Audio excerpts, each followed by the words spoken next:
He didn't leave no stone unturned. No holes barred. Deuteronomy 14:23. Go ahead. And thou shalt eat before the Lord thy God in the place which he shall choose to place his name there. See, he said you're going to eat and you're getting ready to rejoice, but you honoring the Lord your God. And believe me, in the end, this is going to be done by everybody before it's over with. Once the Lord come back, he's going to have everybody honor him like he wants to. Right here. You're going to eat before the Lord thy God in the place which he shall choose. That's why Paul tried to make it to that place which was Jerusalem. But if you can't make it, you can do it where you at. That's the only thing we can do now. Go ahead. The tithe of thy corn, and of thy wine, and of thine oil, and the firstlings of thy herds, and of thy flocks, that thou mayest learn to fear the Lord thy God always. Oh, this is teaching us to fear the Lord our God.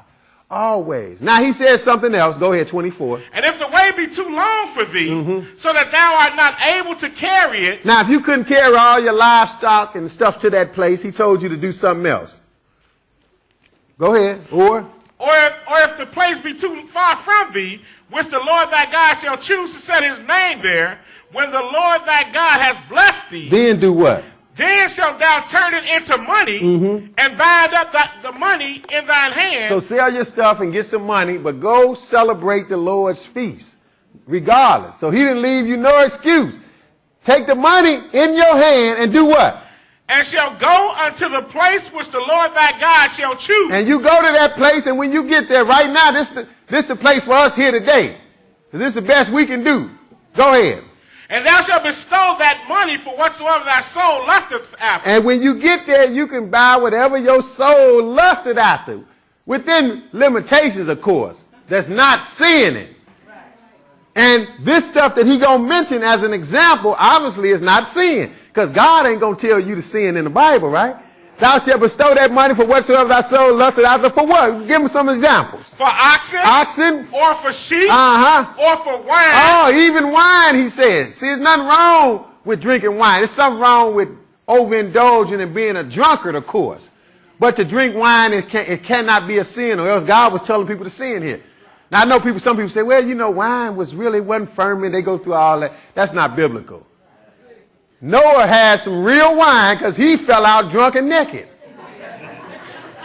So it was fermented. Jesus turned water into wine. You know he didn't sin, right? Right. And he drank wine. So just drinking wine is not a sin. We need to stick to the Bible. Or else the Bible telling us to sin right here, right? And you can't say this is grape juice, because if that was grape juice, what's the next part of that verse? He said for wine and what else? Or for strong drink. Now what's that? Orange juice?